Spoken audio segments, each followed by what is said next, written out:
The house guests have been in the Big Brother house for about 3 weeks. There's a Tyler HOH and BB legends are on the block. Well, welcome to the Secret Alliance podcast. Listen, if I go back, it needs to be all newbies, and there are going to be 8 guys that are attracted to this, because if I'm going in, I'm coming out with a lover. There, you heard it. She's looking for a showman, CBS. Make it happen, and she's Make it happen. I think you're looking for Love Island, though. Wrong show. That's it. That's the one. That's what I want. There you go. Okay, so Dani, we watched Nicole A get booted Thursday night. Then here's Tyler winning the HOH. The guy is good at competitions. Yeah, but it was an HOH he didn't have to win.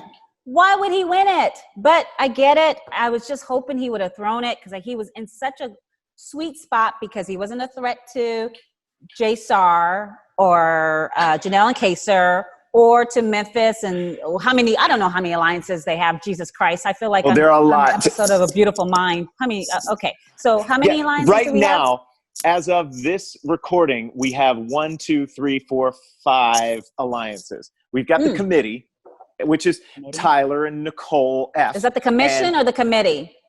Cody. Or the committed?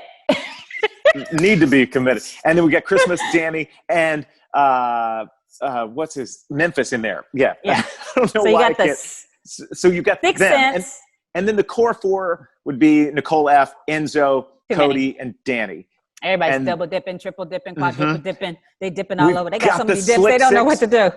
So we got Bayleigh and Devon with Tyler, and we've got Enzo, Cody, and Dani in that one. There's something interesting that's coming out of this. You're hearing Dani's name. There's also the 4 prime, and that's Nicole F, Ian, Too many. Cody, and everybody Dani. in alliance. Everybody in alliance. But Dani has 5 alliances. Oh my God! And then 4 of them. Oh, and then this is the new one. We got David finally in an alliance here. He's with Tyler, David, Enzo, and Cody. And they even have the alliance with the ants. The ants are in alliance too. Did you know? Okay. I mean, everybody has a freaking alliance in there. Jesus Christ. Enzo is definitely in a falling out with the bidet. He has no alliance. No alliance. Enzo had an alliance with the bidet. And they had a falling out, hence why we got the skid marks. But that's okay, Enzo. Oh my gosh. The funniest moment in the episode recently, Enzo versus a bidet. He's like a 3-year-old. The most difficult competition Enzo has faced yet in the Big Brother. It's him. Bidet 1, Enzo 0. Yeah. Okay, so now we know who is on the block. We've got, the Big Brother legends, Janelle and Kaser sitting up there in Tyler's HOH, and he nominated them. Was this a good move for Tyler's game? He had to do it. He was left with no other choice, unfortunately, because they were a huge target. Again, he should have just let her have that HOH. It didn't make any sense, but whatever.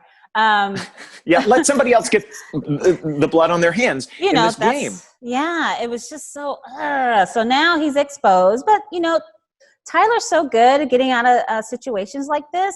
He's probably the best person to be in HOH because he is a politician. He knows exactly how to say what he needs to say, take dings, little dings, but not too much of a ding. He doesn't piss people off. He goes, I'm going to put you on the block because, hey, you put my name out there. They couldn't really argue. It's a respectful HOH, right? Yeah. So it is what it is. It doesn't seem like he lets power go to his head. And I think the house guests in turn respect that. Right. Well, I think not only we respect it, however, Jason, did you know he talking boo-boo about old school Big Brother? Yeah, we got a bone to pick with this young whippersnapper. There's no whippersnapper, don't you know? That's Bengay, geriatric, Blue Lagoon. But has he seen? He really does look like he's straight out of Blue Lagoon with Brooke Shields back in the whenever that was. I don't know. He does look like Blue Lagoon. What a reference there, Dani, but a strong one for Tyler. Okay, so is it a fair assessment? I don't know. I feel like he's picking on us. He's picking. Well, he acts like we're all in. He goes, "You guys are mean." I'm like, "We were nice." We took up for people. We had fun arguments. Too. We had fun. We would call you out, yell, and then hug it out later out. Not kick you out, but at least if you were nice about it. But that fool, he don't want none of this old school boy. That tapped my high boy. When he said old school, I was like, this fool gonna sit up there and talking about old school. We laid out the groundwork. You're welcome, Tyler. You're welcome. I like that. Welcome. You're welcome. You're welcome. So Tyler's talking about the old school way of playing. We heard, I think Bayleigh saying it a few weeks ago, sort of like, you have to follow what the HOH says as you vote. And she said the word rule. It didn't, I don't think, mean that it was actually a rule of the game, but she was like, oh, no, it's a rule. You follow what the HOH wants to have happen. No, that's exactly the opposite of what you need to do some weeks. Because if what the HOH is doing doesn't work for your game, don't listen to the HOH. Don't listen to HOH. And that's why as a HOH, they go, who do you want to go home? You always say, I'll leave it up to you guys. Even though in the back of your head, you're like, I want this person to go home. But you don't say it because you know people could flip the script, right? Right. So, yeah. It's something that we need to teach these young players, Dani. Young players are how we roll. But, you know, but let's just say. I could call him Taylor or Trevor. You can call him whatever you want. America's enjoying him every week that he's on the TV. Kaser and Janelle, though, are sort of what happens, though, when you've got the young versus the old. Because we saw in that episode, Janelle and Kaser talked about, could you believe this is where we would be back together again 15 years later? They're both 40. Janelle's got some kids. They're married. Kaser's celebrating his 40th birthday in the Big Brother house. 40th birthday they're reunited. In the Big Brother house. It's so funny how you youngins think that's so old, but what else? I know.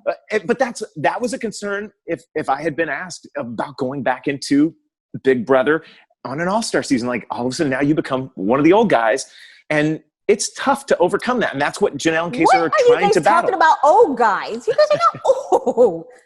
I know, but now that we're in our 40s and they're in their early 20s, there's a big divide at where you are in life, Dani. You know that. That is true. I don't know. Whatever. They're just more seasoned. Would it make a good move for whoever survives this week? Is to lay low and be quiet. Well, for sure, if it's Kaser and it is Kaser, both still on the block. But whoever survives and lays low, could they align with some of the young people? Because that's what they have to do to survive their game. They've got to do it to win this. Well, again, the person that remains in the house, you can say, I'm a vote. I'm a person for you, right?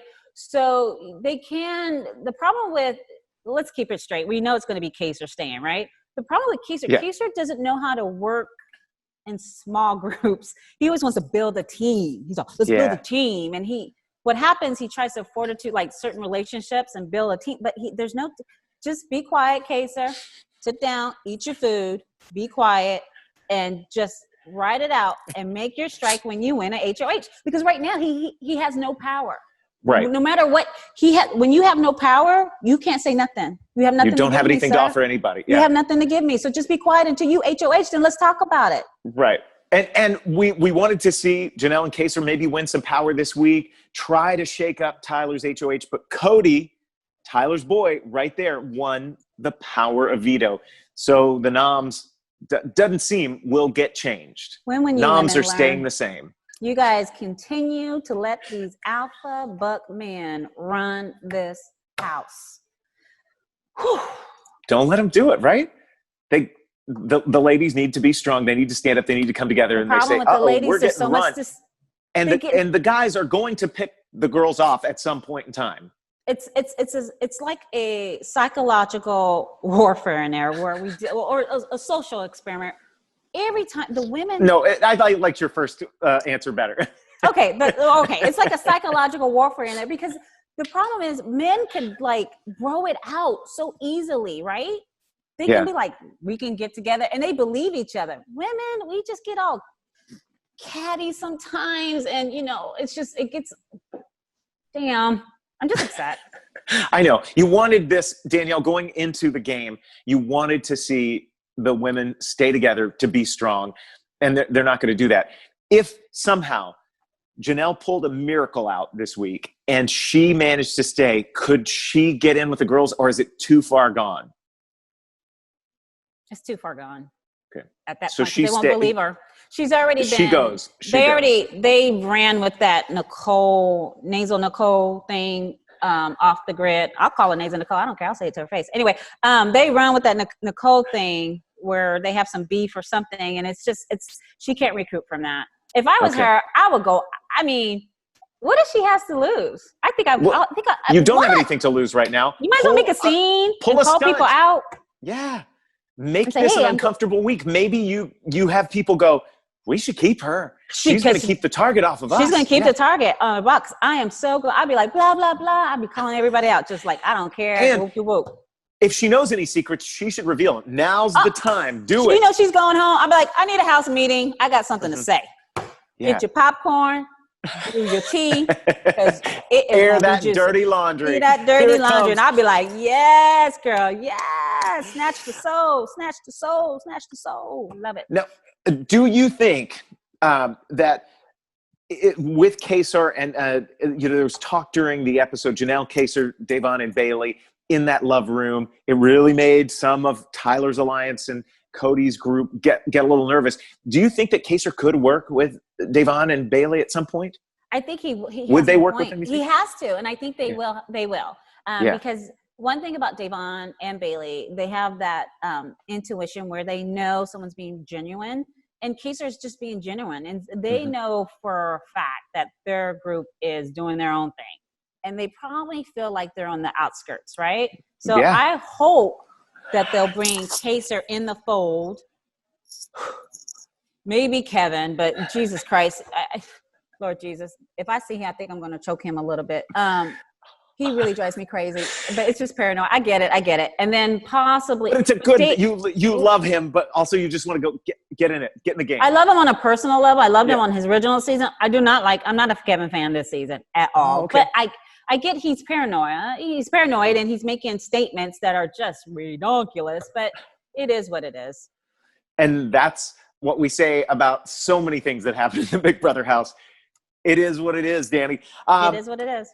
We've got Christmas wearing a silly costume around the house because of that safety suite thing. And Enzo won the safety suite. I mean, a beast in that. And then it really did reveal that did he win it? That Memphis didn't want it.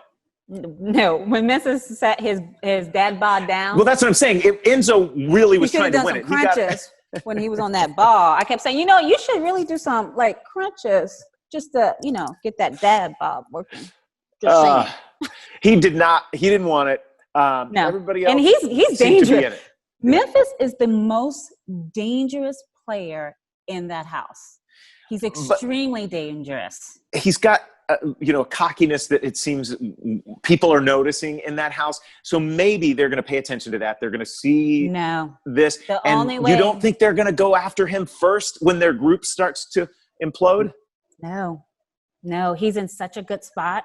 As much as we hate Memphis' game right now, it's actually a pretty freaking good game, you guys. No, it's a great game. As much as you hate it. And you go, oh, well, he kicked baby girl out. Yeah, but he has no blood on his hands. It was a great move. But that's what I was thinking. But it was an easy week for him. Easy week for him. He basically, David didn't even put him on slot, which really pissed me off. And Memphis is in a really good sweet spot. What makes me crazy about him? He's throwing competitions. He doesn't want to show his power to win, and he doesn't want to have blood on his hands. And he's smart. About it.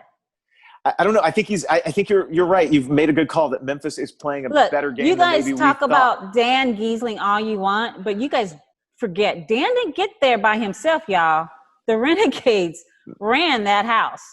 Dan worked the jury votes to get the votes at the end because Memphis is not the most social butterfly. That's where he will lose because he doesn't talk and he doesn't have empathy when he talks to people. That's where he needs to work on his game. That's what I'm talking about, that cockiness that people are maybe reading, maybe not. Maybe they're not seeing it in the house. They don't see it or anything, but once he needs to go. I don't like him as a personal. I don't like Memphis as a player. But he's playing a good game. We'll leave it at that. He's playing a great game. All right, Dani, is there anything that we need to watch in that house as we get up to eviction night that could change some things for either Kaser or Janelle? No, I think at this point is right now they need to just solidify what's going to happen next week. The best players is, okay, this is what I'm presented with, what I'm going to do, what are my options next week? And somebody else, please, baby Jesus, win a HOH besides that core group of 6. We need a different HOH. So who wants it more, right? Who wants it more? And I think that's what comes down to everything in this game. Who wants it more? And that's where we're seeing those competitions being won and people getting in there and fighting because they want to stay in this game. So we shall see. We shall see. And Kaser have up their sleeves this next week. We do have a really cool opportunity to catch up with the latest booted from the house. We've got baby girl. Nicole, hey, let's bring her in, Dani. Let's bring her in. Baby girl, welcome. I can't wait to see her. Hello. Hi. Oh, we didn't want to see you this early or at all. I know. Nicole, hi. It's so good to have you.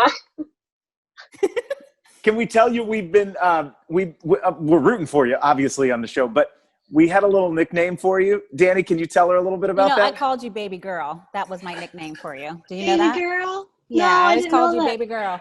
So every time I refer to you, because I was like, baby girl, even last season, you were always baby girl. You were so dear to my heart.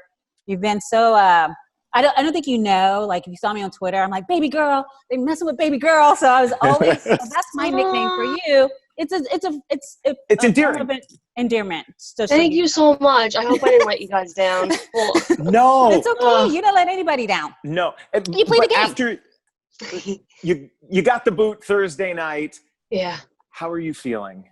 Oh man, I don't know. It's like, it's bittersweet. I know I was struggling in that house, so it's kind of nice to be in a better mental state and be home with my loved ones. But at the same time, I love that game and I respect that game so much. So it's bitter to not still be there. What do you mean struggling, Nicole? Oh man, something that I don't even want to admit, but I am such an open book, I kind of have to, is I didn't realize how much baggage I had from last season. I didn't realize how much being in that house for 99 days up until late September really got to me. So going back into that house, I'm like, yeah, I can't wait. I'm ready. And even just the second day when I woke up, I was like, oh my gosh, I don't know if I can go through this again. I don't know if I processed what I've already been through. So it was just a lot of stuff going around in my brain that weren't even game related. There was a lot of stuff I was trying to process and work through, and it was weird. It's weird. So Nicole, I know the hard part is when you're nominated. It's the being ostracized, right? And but this season was a little bit different. You didn't have that much. People, I was glad that even though you were nominated, I know it was a different feel. I know it was stressful and the paranoia sets in, but at least you weren't ostracized, right? Compared to the previous season where they kind of had that gang up bully environment where they kind of ostracized you and pushed you to the side. So a lot of people don't realize that the Big Brother house is a pressure cooker like no other. And your mind will play tricks on you, right? Yes. And you tend to hang on certain things, and the paranoia is so rampant that's why I'm very empathetic to you, Nicole. I get it. I totally get it. So when people were like, oh, she's doing Janelle and this, I'm like, listen, you guys, you have no idea how it is to be in that house. It is the sense of paranoia. And it only takes one little person that whispers in your ear just a little bit too much, aka Kevin. And then so you tend to, your mind starts playing tricks on you, right?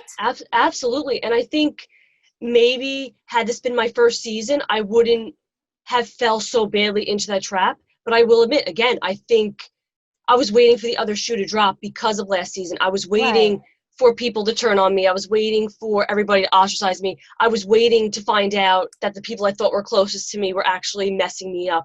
Right. So I think that's why I was so quick to believe that Janelle and Kaser, oh my gosh, they did set me up. They do want me gone. And maybe typically I wouldn't have felt that way. So that's why I do think I maybe brought in some outside things that I shouldn't have. So Jason and I, one thing people, and I'll share this with the fans, and I'm glad they watch this. A lot of people don't realize how important it is to have a ride and die in there. Yep. That one person that you can just completely believe in, that will tell you everything, and you know what they're saying is gospel. Absolutely. And I don't think you had that in there, Nicole. Did you have that in there, a ride and die? I mean, David, yes, to some extent, but David didn't really share anything. He really wasn't your ride and die. Did you have that in there? In my opinion, my ride or die is Kevin. Which obviously I found out now he didn't really always give me the best information. No, he didn't. But I think I like you said, I wanted that person that I knew, okay, I'm telling you everything, you're telling me everything, we're always going to shoot it straight. And for me, Kevin was that person. I think that's why I took what he said as gospel, because he's my person. He's my person till the end. Right. And his paranoia is rampant too, because he was just on the block. So you got two paranoid people depending on each other. Y'all was a perfect storm. We're just have-nots. It just snowballed. Yep. Just crazy. And I was like, oh no, she's spinning out of control. But I just wanted to go in there and just give you a hug and just rock you and be like, it's going to be okay. We all did. We all did. It was tough. It was tough. Now, Nicole, that last night you had some time with Kaser and Janelle. Yes. And you were posting about that on social media. Can you tell us a little bit about that if people didn't see some of that and sort of what you realized maybe as it was too late? Absolutely. So obviously I trusted them. I believed in them early in the week. And then, Memphis, who I consider their ally, put me up. And that to me was sketchy. And they were going up there defending me. In my brain, I thought, no, they weren't. So I spiraled down that, oh my gosh, they set me up. They made me their offering. Like, they offered me up so that they could be safe. So I just spiraled down this pathway of like, I don't trust them. This is bull. Like, I can't believe this. I'm going to hold a house meeting. And I'm so glad you did it. To me. Woo, girl. Oh. And I was like, don't do it. No. Don't do it. I pride myself in my gut and my intuition, and I felt like it wasn't working. But hindsight 2020, I feel like it did work because something was telling me not to have that house meeting. Something was telling me it wasn't right. Don't do it. So I was sitting in my room. Janelle walked in, and she was like, can we talk?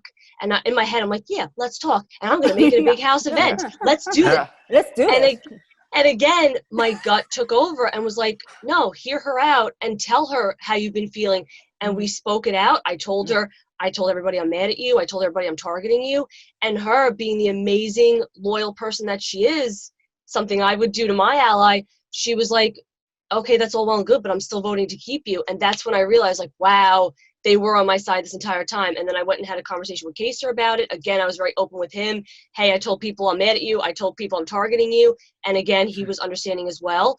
And in that moment, I already respected them so much, but I gained so much more of a respect because it's been very rare in my life to have somebody just be an ally. Even when I push them away and when I try, they were by my side 100% always, even when I didn't reciprocate it. And that means the world to me. And I owe them so much. Hey, Nicole, you got Janelle to cry.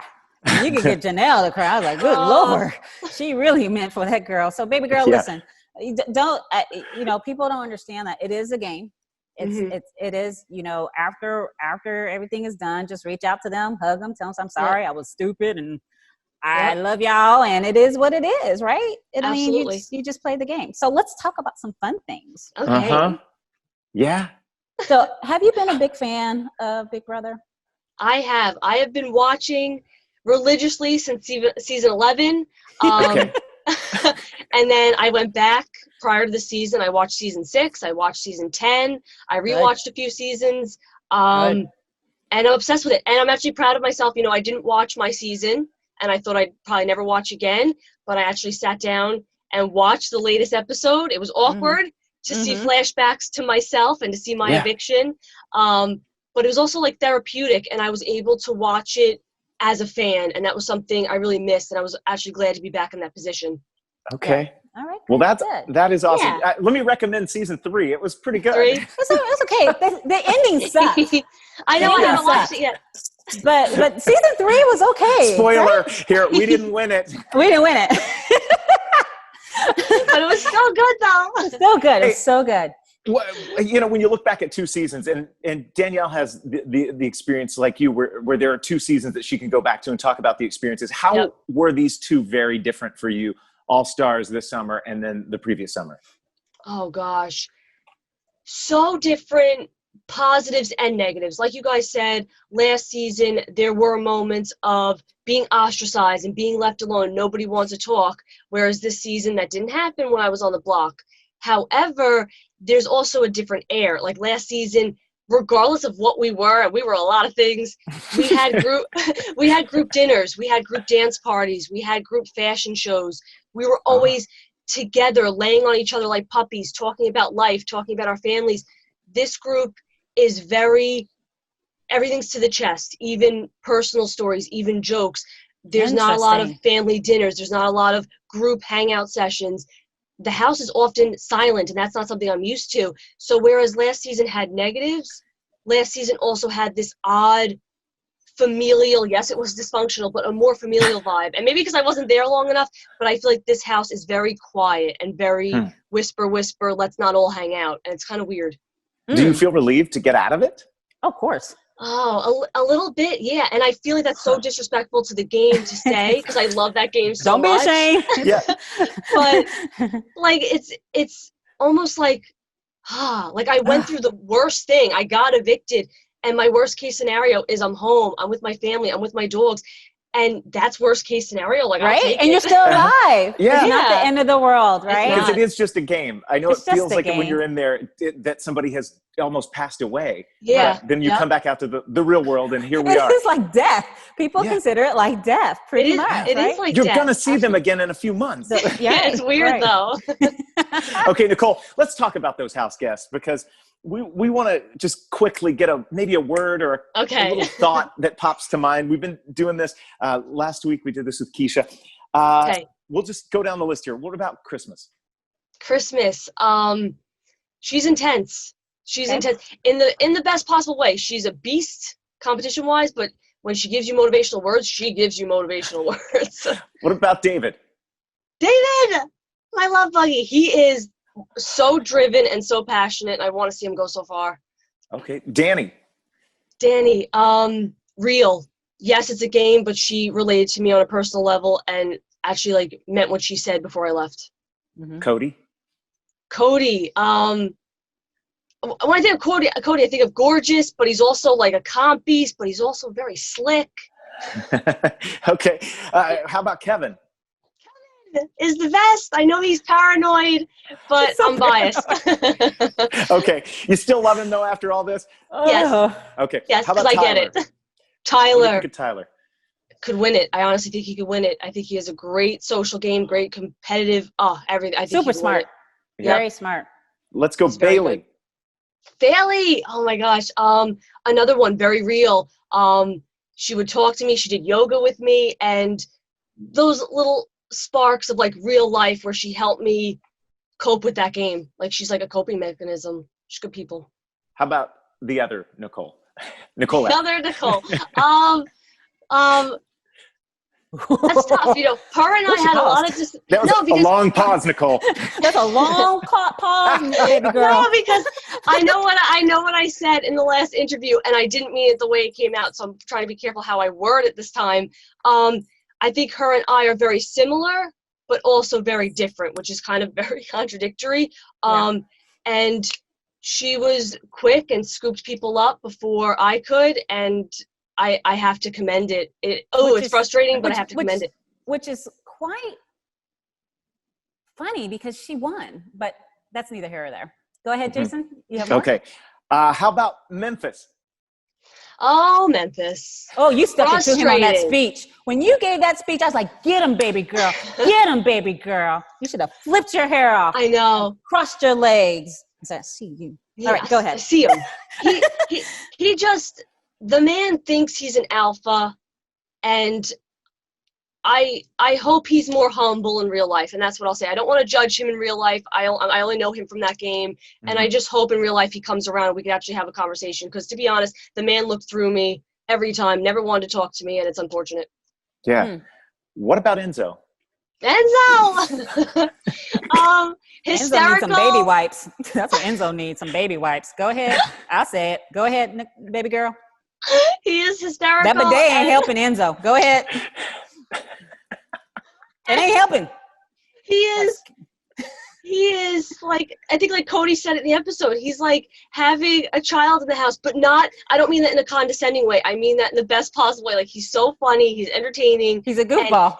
Yeah, he keeps the house lively, and that says a lot. Like, I think he's the only one that does, to be honest. Yeah, he does. And you need that. I don't think people understand when you live in that house, you need that, because you need that just, if you don't get your mind off the game at some point, I feel like you will snap in there. Okay, let's go to Janelle. Janelle. Oh, man. Again, very similar but very different. I'll be honest about her and I. We communicate very differently, and I think that's where a little bit of my mistrust came in. I'm very emotional, very hug me, cry with me, and Janelle's she's very stone-faced, and that's something that at times I took as her being cold, or I took as her not being on my side, and I was wrong. And I think that really taught me a lot about myself and about her. So she's loyal, she's amazing, but we communicate differently. So Jason and I had this thing about Janelle, if you have me interject. Yeah, please. Our biggest thing was the problem I always saw. Janelle is super smart, comp beast. It's just that it's hard for her to do that personal connection with people sometimes. Yes. And that's just her being guarded just as much as you're being guarded, right? Yep. So I said her biggest challenge for Janelle this season is, can she get in good with the women and form some type of relationship, a rapport with them? And I knew that was going to be difficult for her. And you kind of basically confirmed it. So I get it, but she's amazing. She's amazing on that show. So yeah, absolutely. She's amazing. And I think a good example is like when I was on the hammock and I'm like, oh, well, I'm on the block. And I was expecting, I know, and I'm so sorry. We're here for you. You'll get through this. And her response was, yeah, well, we can't do anything about that now. And I took that as like, oh my gosh, she doesn't care. And that's why I got so mad. But no, that's just her way. And I wish I was more like that. I wish we would like split the difference and meet in the middle. Last but not least, Kaser. King Kaser. Kaser is the most just humble, like almost like therapeutic. Like when he would talk to me, he has a way with words and a way with speaking, and he's a tremendous human being. I love him. All right. Right. And he's incapable of lying too. Yeah. That's pretty impressive. Yeah. Davon, what did you think of her? Davon, I know she doesn't like the nickname, but Mama Day, I do view her as like a mother figure. Like she's someone who, when I was having my breakdowns, I would go to her, and I didn't want to say anything to people on a game level, but her I trusted to confide in, and I wish her so well as well. She just, I love her. I didn't know she doesn't like being called Mama Day. I met her at a charity event, and I was like, Mama Day! She does not like it. Good to know. Doesn't like it. Read the room, because I think Frank called her that, and that's what really just... No, and it was bad. Okay. What about Ian? Ian, my fellow quirky friend. He's one of the people that I said Nicole F. scooped up. I really thought him and I would relate to each other more. I'm very socially awkward. People make me anxious. So I was hoping we would relate more. And we finally had our moment in the storage room before I was evicted, where we had like a moment, and I was like, Ian, like, I wish you the best of luck. Please don't get taken out by this huge alliance. And he said to me, the thing with sitting at the table with the cool kids is you're still sitting with kids. And that will forever resonate with me. Yeah. And I adore him. I wish. That's why he's my favorite in the whole world. Dani really I hope he goes. Okay. I love me some Ian. You gotta do this though. There's one more house guest we need to address, and that's you, Nicole A. Oh gosh, hot mess. No, but you are a hot mess. Hot mess. Drop the ball. What else can I say? Okay. Paranoid. No. Is somebody messy in that group? Is Enzo the one? We touched on a little bit. Like, he's having trouble with everything, right? Everything. He's a mess. Folding, laundry, dishes, cooking. No, if I was in there, I'd be like, no, boo-boo. You ain't home. You need to clean. Uh-huh. So did you guys ever, let me ask you this, baby girl. Did you ever consider the all-girl alliance?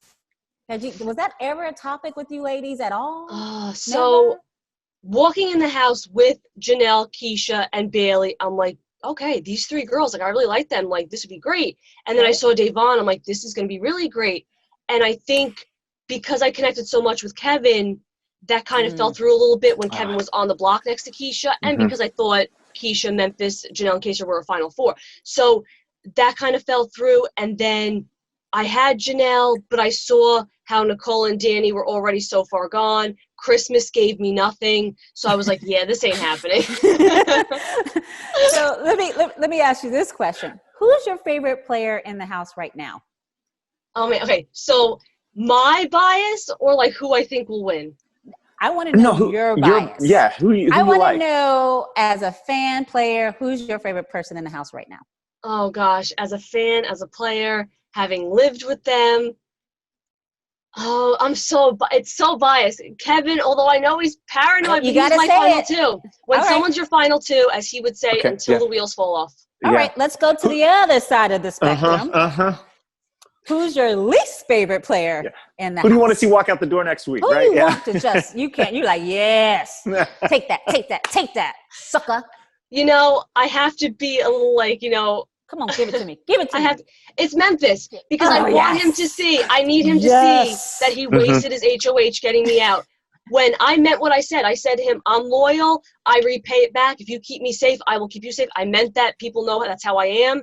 And he didn't buy what I was selling, and he should have bought it, because now the price tag's on his head. Next. It is. We just hope that David somehow wins something. So that's my wish. I want Memphis to go out, but at David's hand, and I will lead a parade down my street. You would? Yeah. I want it on Instagram Live if you do this. I'm gonna hold you to it, baby girl. Hey, okay.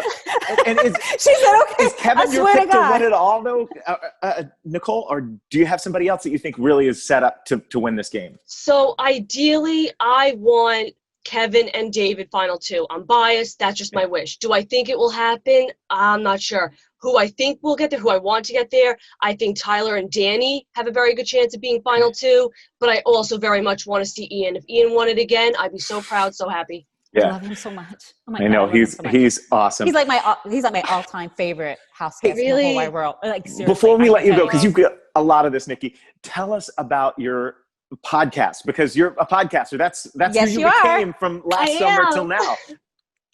So I am a co-host of a podcast with Eric Curto at Your Reality Recaps, and the name of the podcast is Hello Friends. And we started it a few months ago. It's 5 mornings a week. We talk about reality TV. We talk about everyday life. We talk about Long Island. We talk about personal stories. We interview people like reality stars. We've had Omarosa on the show, Matt Iceman. I love doing it. Like I said, I feel like I finally found my niche, and it's something I really missed while I was in the house. Oh, well, we missed you. We do. We're going to miss you the rest of this season now that you're out, back in the real world with us. Yes. And then, would you play again, Nicole, if asked? I need to give my honest answer, and the little voice in my head is saying, shut up. But my honest answer is right now, Nicole, the answer is no, only because I know how much I struggled in that house. I think I do need to process a lot. I need to focus on my mental health. And then once I'm in a good place, future Nicole can answer that question. Okay. That was a politician answer there. That was such a politician. But you're not saying no. There's still a chance. She's all, okay. In other words, show me money. Listen, if I go back, it needs to be all newbies, and there are going to be 8 guys that are attracted to this, because if I'm going in, I'm coming out with a lover. There you heard it. She's looking for a showman, CBS. Make it happen. And she's Make it happen. I think you're looking for Love Island, though. Wrong show. That's it. That's the one. That's what I want. There you go. Hey, thank you so much for your time. This has been awesome. You're so much fun. Baby girl, welcome back to the real world. We love you so much. Yeah. Stay encouraged. Eric has my number. You call me, text me anytime you having a moment. I'm serious. Okay. Jason will tell you. We want you back, though, because we want some of your takes as this season progresses. Okay. Absolutely. We'll bring you back, and then we'll come play with you guys. We'll do a dual casting. Yeah. We'll do it. All right. I love and respect you guys both so much, and thank you so much. Oh my God, I love you so much. Damn. She's like, oh my God, I love you so much. We love you too. We Best to you. Bye. All right, bye. Bye. Now we dance. Oh, yeah. Where's my music? They'll play the music later. What was the one? Nicole was doing this. And I was like, she was like, get it. Get it. Jason can't dance, but he's like. No, I can't. Danny's tried it's all right, to help me. Jason. It's all right. Thanks. Love you, girl. We wish you the best, sweetie. I love you